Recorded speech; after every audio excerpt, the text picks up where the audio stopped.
I recently read a book about what really brings us joy in life, and the concept was that the only thing that brings us true joy in life is continuous growth or improvement. I always say that a business is a reflection of the founder, the CEO, the business owner, right? You asked what gave me the confidence. I've got this belief in life that if you're afraid of something, figure out the antidote to fear is courage. I ended up quitting as a matter of principle, and I actually didn't know what I was going to do. So it sounds like there's a lot of technical knowledge required to be able to serve your clients. I would say stick to your values, even when it's difficult.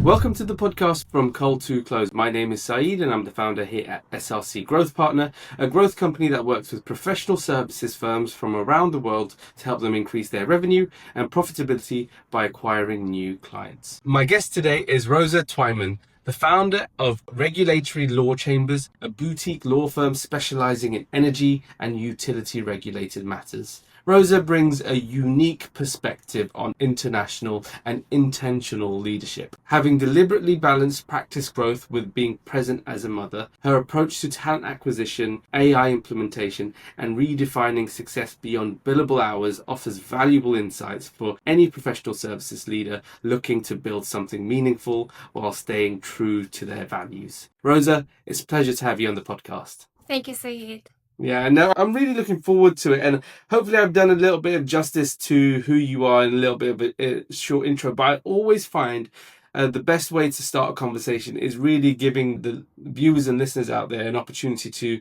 hear it from the horse's mouth, a little bit more about you and your background and how you got to where you are today. So in a few words, few sentences, could you share a little bit of background of who you are and how you got to where you are today?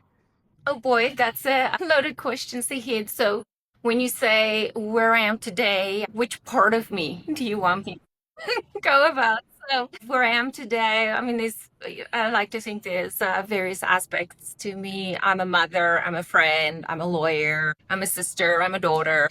I'm 51 years old. It's been a journey to get here. I've learned a lot along the way, and I'm very, very grateful for that. And I guess some of the things we'll be discussing today is my legal career. And one of the things I've found hugely rewarding and beneficial in a legal career is it does provide a lot of opportunities for growth and understanding relationships, understanding yourself, and growing, which I do think is, maybe I'm digressing now, but I'll maybe just jump into it. I recently read a book about what really brings us joy in life, and the concept was that the only thing that brings us true joy in life is continuous growth or improvement. So I do think always stretching ourselves a little bit, growing a little bit, and it doesn't always have to be in our careers. It could be in various aspects of our life.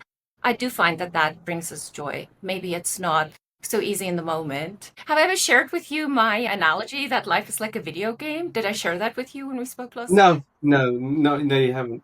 Oh, maybe I'm, jumping into something else. My daughter was really having a tough time with math, and I said to her, and she's really good with social studies. Her brain just works in a different, not in a different way, it works in the way it works, but she was struggling with math, and I said to her, life is like a video game. You start on the bottom level, and at first it's really hard when you start at the bottom level. Then you master level 1, and you feel like you're really good at level 1. Then you go up to level 2, and then you start at level 2, and at first you struggle, and then you master level 2, and then you want to go to level 3. And I do think that life is like a video game in that way. So I think when we're running into a roadblock, maybe we're just up leveling in the video game. And sometimes you gotta change course, but sometimes you gotta just stick it out because you will up level in the end. But the interesting thing was I was having a tough time. I had a decision that I didn't like, and I was really upset, and I said, they're not applying the rule of law, and what's my role in life, and that if they're not applying the rule of law, I don't know if I should practice law anymore. She looked at me, she said, Mom, if you don't like the decision, just get out of the video game. So Yeah, that is a smart little response from her, I must say. I love a lot of what you said there, primarily because we are a growth podcast where we talk about growth when it comes to business, but also growth mindset, right? And elevating ourselves and, as you said, stretching yourself beyond what you think is normal. But it's that famous saying, if you're not growing, you're dying, right? And I think it's really interesting that you brought in the analogy of a video game there, because as you go through a video game, you experience more difficult trials and tribulations, right? More difficult levels, but the lessons you've learned along the way sets you up to be able to tackle those trials and tribulations. If you went from the ground floor to level 15, you're going to go in, you're not going to have any of those advantages or lessons that you've learned. Things become much more difficult. So I think we live in a world where a lot of people want to take the shortcut. A lot of people want to go on the snakes and ladders and take the ladder all the way to the top. And it's not always simple. And the fastest way is usually the slowest way, but it's the way of growth. So I couldn't agree with you more in your sentiment and what you said there.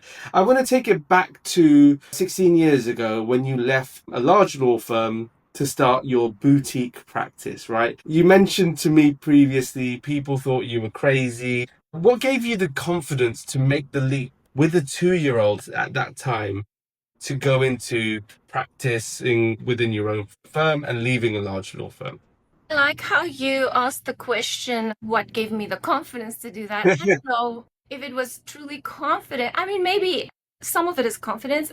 I had the benefit of having a father that always said to me, you can do whatever you want to. And I truly believe my father. Now that I'm older, I think my father really believed that about me. At times I was like, maybe he's just trying to make it sound good. So I was brought up with a mindset that if you want to do something, go for it. I've also had a very wise person teach me, and this is something I probably learned afterwards more consciously. I mean, there's always stuff that happens on the unconscious, but he always says to me, you can have anything you want. The question you really have to ask yourself is, what's the price you want to pay for it? So at the time, I had a 2-year-old. Was it a confidence thing that pushed me? What happened is they paid the male associate more than they paid me at the time. Same year of call, same area of law, same billable targets, made up billable targets.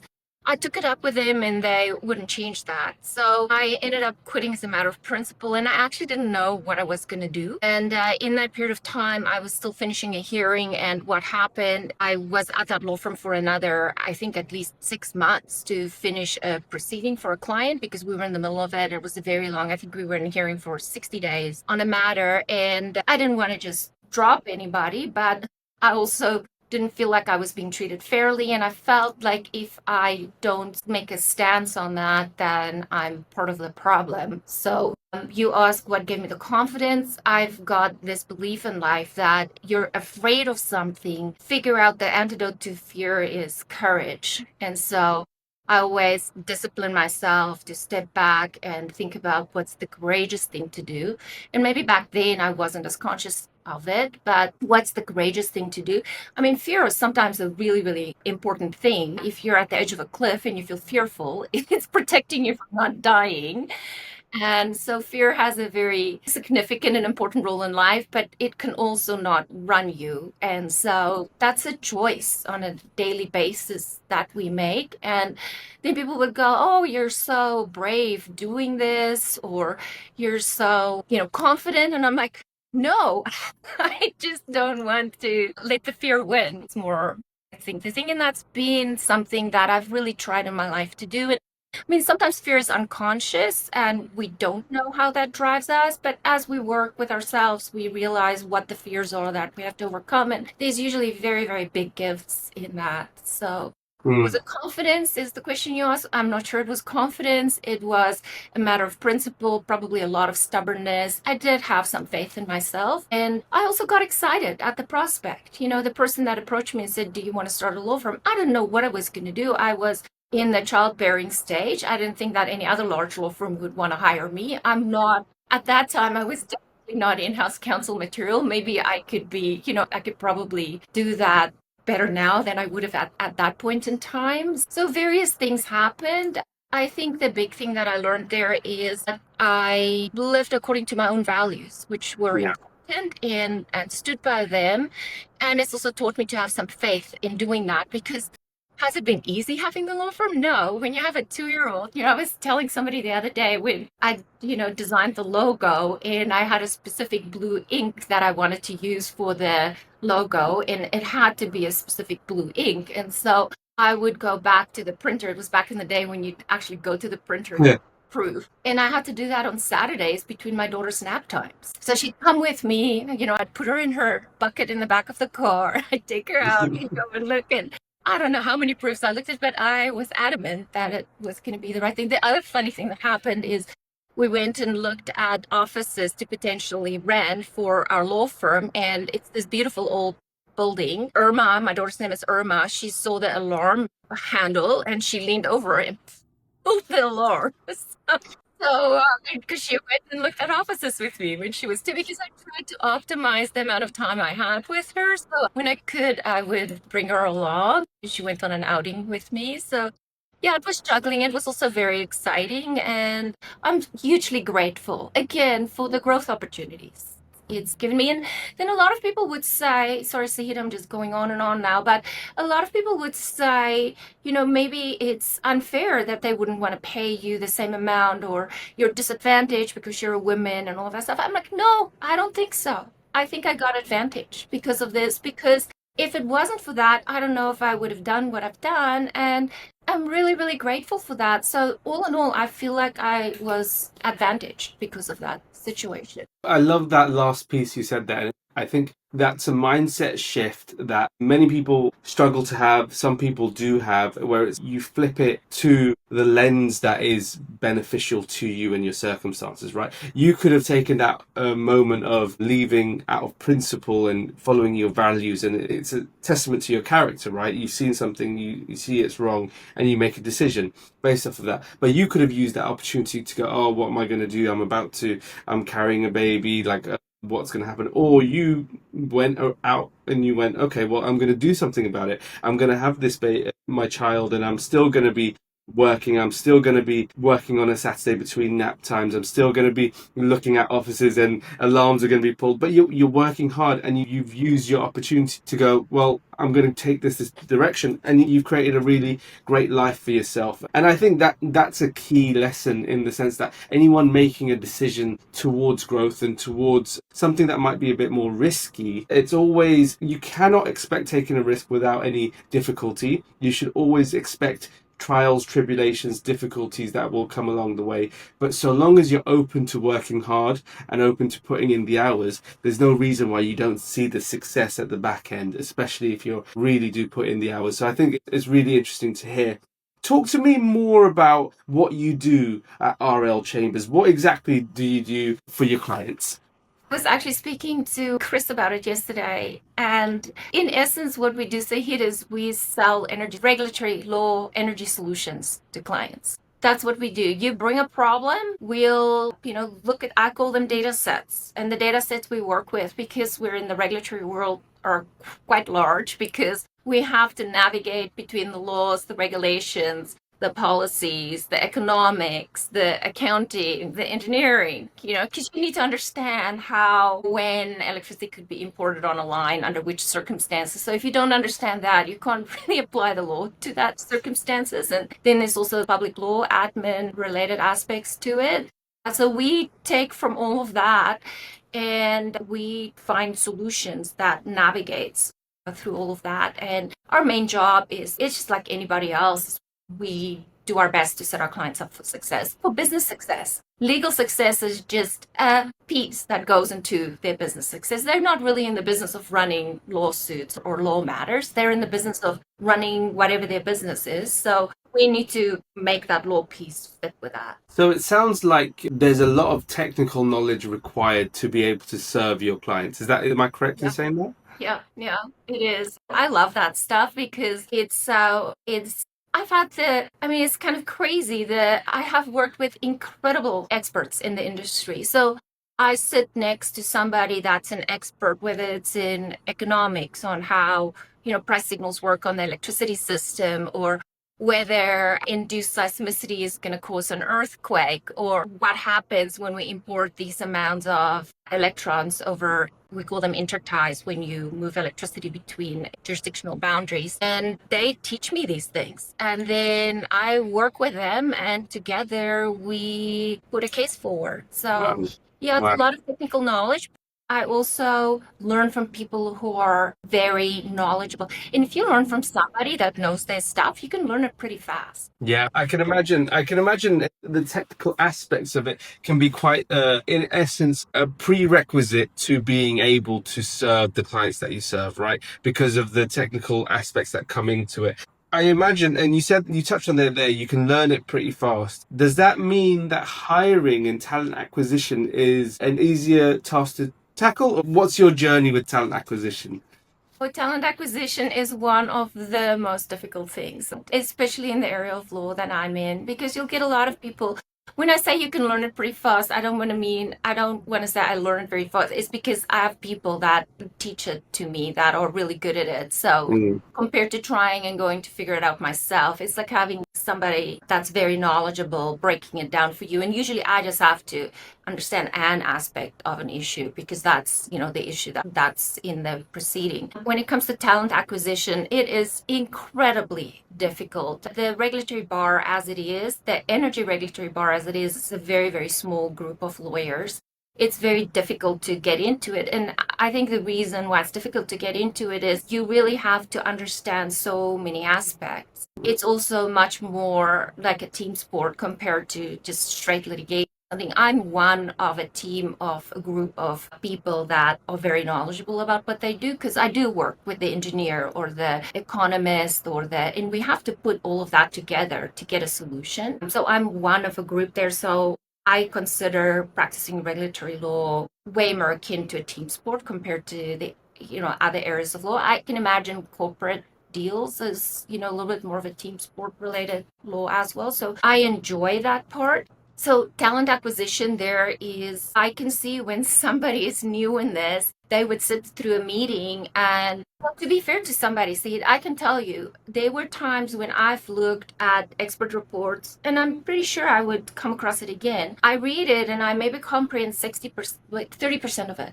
Wow. And 2 months, 3 months later, you have to cross-examine somebody on it. Wow. So you have to sit and dig in and learn that stuff. I am crazy curious. So when there's something, when I go, it's like, how do these things fit together? How do I understand it?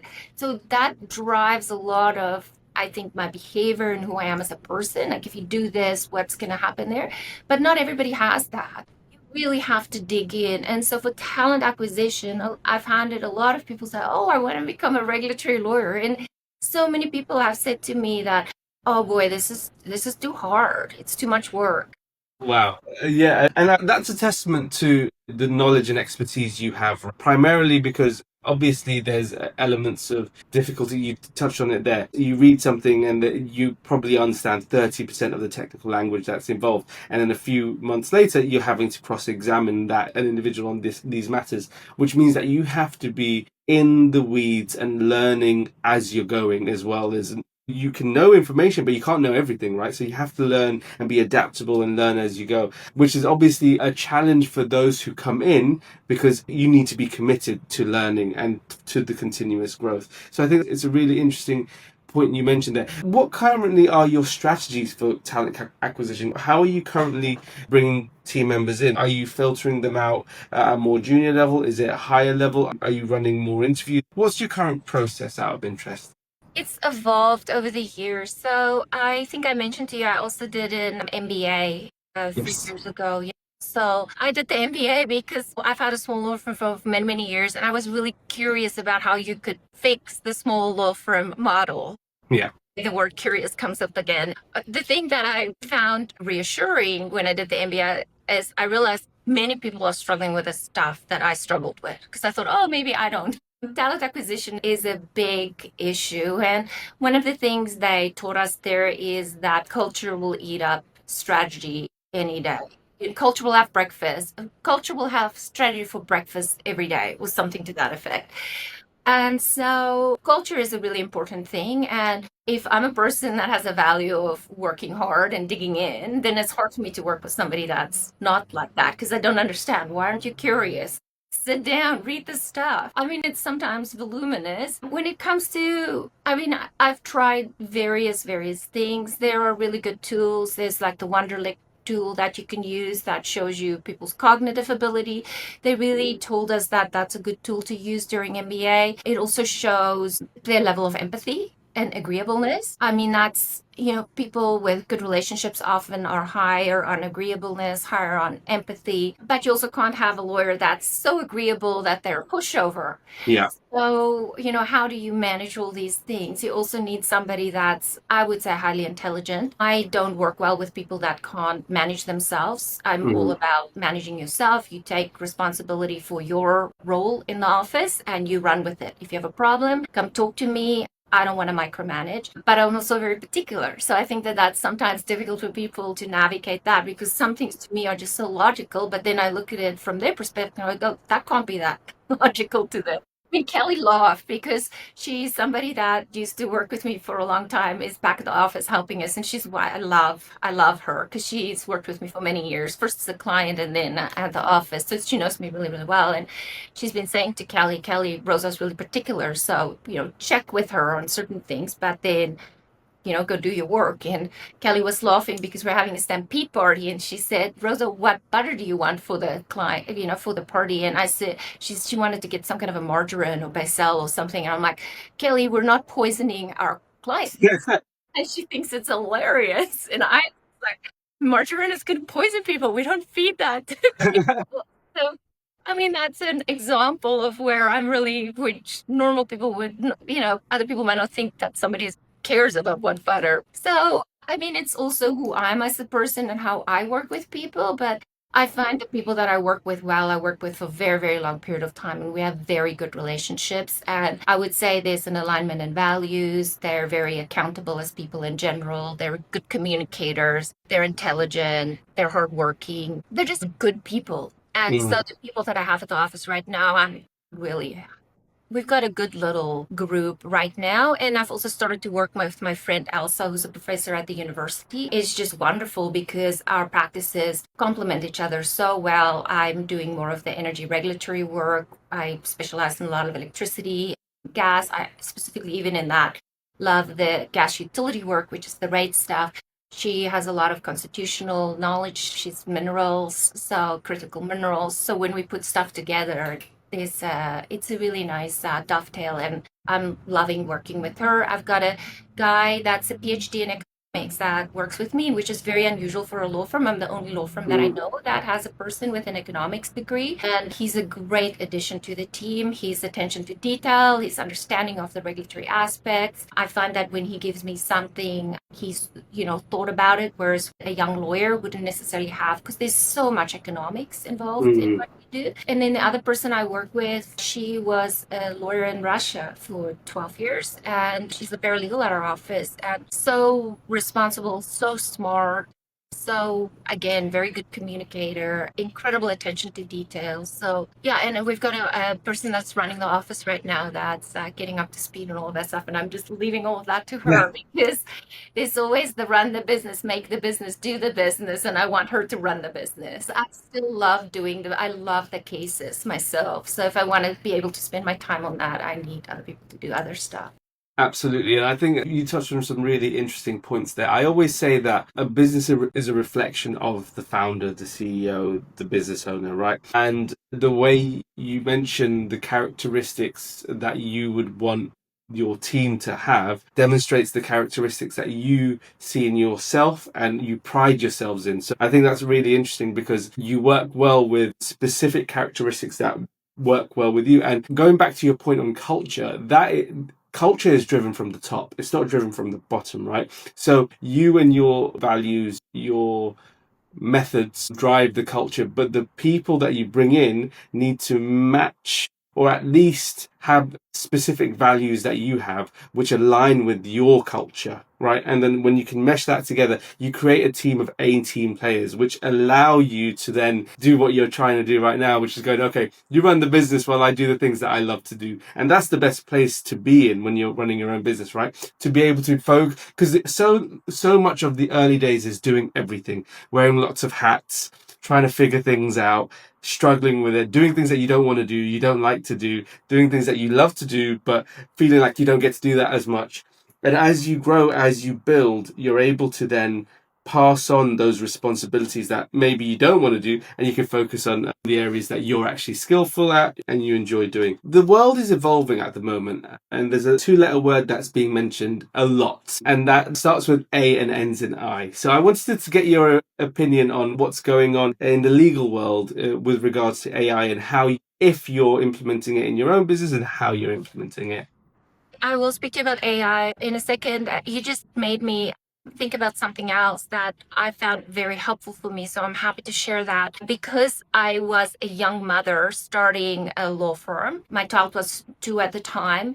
I was more disciplined about getting other people to do the pieces I didn't want to work, because it was a true opportunity cost for me. If I spent 2 hours doing this that somebody else could do, I'm missing 2 hours with my child. So I wasn't as much profit focused at that time as being able to live myself out as a mother and live myself out as a lawyer. And the rest of it, I tried to the greatest extent, ask other people to help me. And I'm very great. I've had good people along the way that I've learned a lot from. And has that process been perfect? But yeah, I just wanted to say that because it Yeah. was, and I've been 90% of the time, I think I've been the mother I wanted to be. And, a lot of the time I've been the lawyer I wanted to be. And I feel very, very grateful for both of those. It's really, really interesting you said that, because, and I never thought of it that way, but when you do have a child or a 2-year-old at home, like, there is a true opportunity cost, right? And it is a case of, okay, what you have to prioritize, and you can't tell yourself, I'm going to do everything. That you won't be present for your child, and you're never going to be present in anything all at once. So having that responsibility and the certainty to go, okay, no, I need to delegate. I need to be able to push this aside and go, okay, I will do the things I need to do in the hours that I set for myself, but I need to take my daughter to school, or I need to spend some time, quality time with my daughter, whatever it might be, right? So I think that's really interesting. And maybe some people don't necessarily have that element of opportunity cost. And so work becomes their whole, and then they spend 12 hours a day. They don't delegate. They think that they can do everything. And then before you know it, it overwhelms them. So I think that's a really interesting lesson you've just shared there, for sure. And the other thing I thought about that, Zahid, is that opportunity cost is a pretty significant one, because my child was never going to be 2, 3, 4, 5, 6 years old again, you know? But there will always be work. Yes, absolutely. She's 18 now. I'm kind of top liver in many ways because she's doing her own thing, which I love. At some places I go, oh, she's not under my wing anymore. It's kind of sad, but I can also see she wants to live her own life. But now, she doesn't want to spend that much time with me. So that time. I also wanted to say I had a fantastic nanny that helped at home, and that Mhm. was an incredible help, and I'm so grateful for that too. So when I was home, I could spend the time with my child because she looked after a lot of the other stuff, and I'm glad I incurred that cost. Did I have less money maybe at times? No problem. Yeah, absolutely. In this section of the podcast, we like to call it the entrepreneur's room, right? And that's a series of questions we like to ask all of our guests to give our viewers and listeners an opportunity to understand how business owners and business leaders think and operate in their business. So at this stage of the interview and podcast, I'd like to always ask this one question, which is, how are you currently spending your days as a leader of the business? Okay, I know we're running out of time. I just wanted to tell you, you asked the AI question. We implemented the LexisNexis AI tool. It's really, really good. We also use ChatGPT. Do they replace our services? No, because I sometimes find it doesn't give me the right answer. But it's a really helpful tool to get you going on something. And I just wanted to say they're wonderful tools as a tool in the toolbox, not the answer. How do I spend my days? Because I do big matters, sometimes I'm really involved in a big matter. So I wouldn't say my days are the same. And right now I'm teaching at the university. I'm teaching administrative law for foreign trade students. So I've been spending quite a bit of time doing my prep work for that, which I love. Otherwise, my days are I come to the office. Usually I maybe have a meeting quickly in the mornings with the business director that's running the business now. And then I like to get going on my work. I like to actually just hunker down and whatever it is I have on my to-do list for the day. And then the people in the office will sometimes check in with me about something, or I'll go talk to them and ask them a question. I really try to go to the gym at least 3 or 4 times a week. So at the end of the day, I go. I have a proper meal every night. I sometimes like to go for a bike ride in the evenings. And then sometimes I keep working for a bit in the evenings. And I would say that those are generally my work days. I mean, when Chris is in town, we do those things. Chris lives in South Carolina. We do a lot of those things together. When he's not, then I connect with him on the phone in the evening. Yeah. And then I see my teenage daughter when she's around. When she's around. But she's got a lot of, social things that's keeping her busy and happy. I can imagine. And you have to keep yourself busy elsewhere now, right? In terms of then, obviously, as a leader of the business, you have KPIs, there's targets and things like that. And when running the business, what metrics matter most to you and your business? You know what, see, I know there's KPIs and metrics. I've not really run the business that way for 16 years, believe it or not. Wow. Wow. Yeah, I keep well, for me, it's about when we do something, I've always said to the people, let's make sure we get it right. And I'll deal with how we deal with it on the back end. If it takes more work, sometimes I write the work time off. But for me, it's a quality type thing. So that's a really, really important thing for me. It's a very important metric for me. I think it's probably also stunted the growth of the law firm, but I need to understand what I do and that what we do is legally sound. And then the other metric that I keep a good eye on is cash flow. I make sure that I keep an eye on the cash flow. And in 16 years, it's been organic. I've never used a credit line. I've never incurred debt. Well, I did buy the office condo that I'm in. So that was under a mortgage for a little bit, but I paid that off. So I always try, sometimes I have a target of, 3 to 6 months of, I would call it 3 to 6 months of overhead in the bank account. So I keep an eye on that. I love your response there, especially the cash flow element, because I think a lot of people sometimes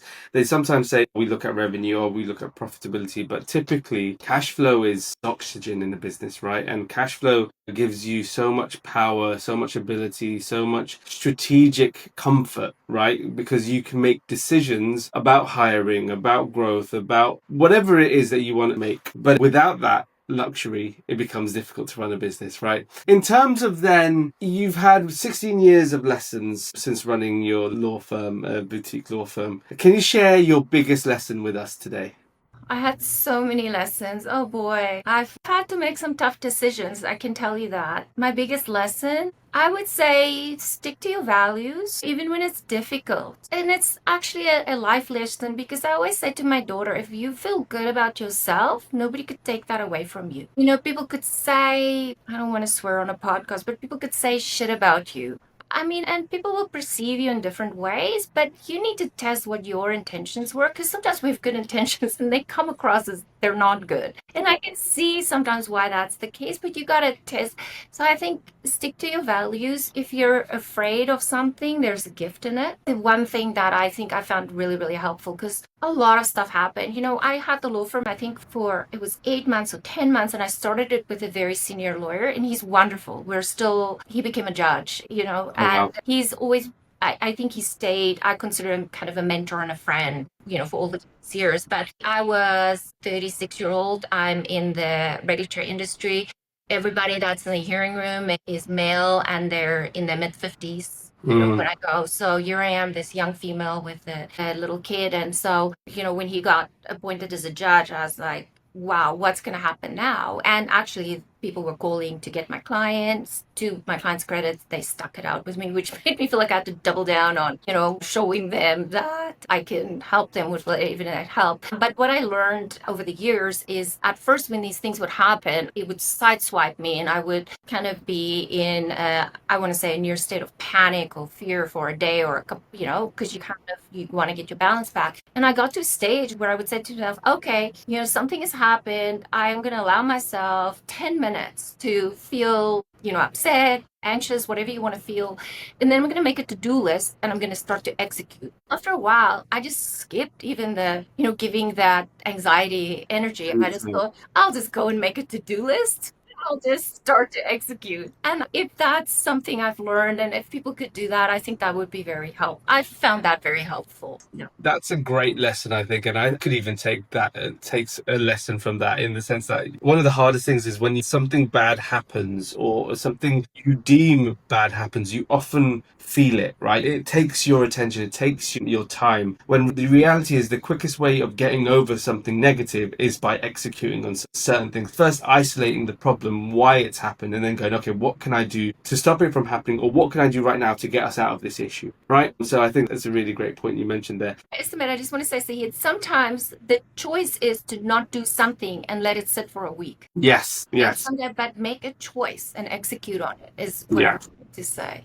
absolutely, absolutely. You touched on earlier, primarily grown organically. How are you currently growing the business? What business development activities are you currently doing to grow the business? This is going to sound odd too. I don't know if I really want to grow the business. I love doing good work with people that I have a lot of respect for. If I can continue to do that to the end of my career, I think I'd be very appreciative of, living my life out like that. Amazing.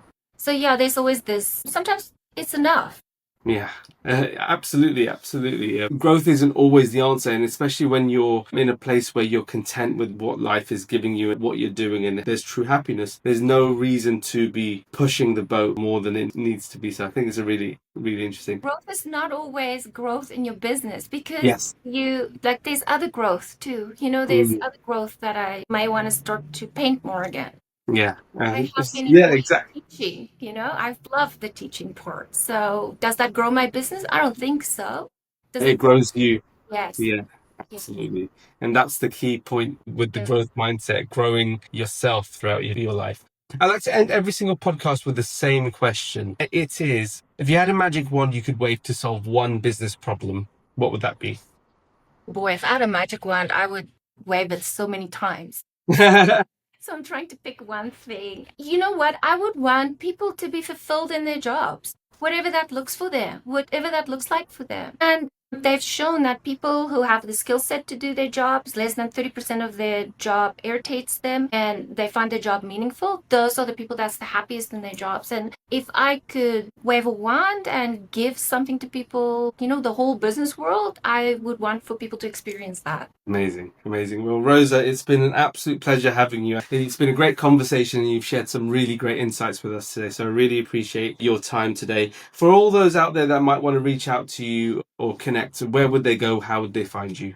It's pretty easy to find me if you go Rosa Lawyer Calgary or Rosa Twyman Calgary. My email address is rosa.twyman@rlchambers.ca and it stands for Regulatory Law Chambers. So if you go Regulatory Law Chambers Calgary, you should be able to find me. I'm also on LinkedIn. So please feel free Amazing. to reach out if I can help anybody. I'm really happy to help. And I'm also happy to share my knowledge. I always say to my daughter, I can share where I'm at. You can take it from there. You don't have to learn I've learned.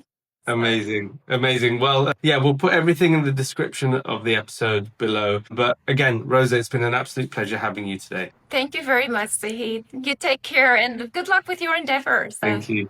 Thank you. Bye bye.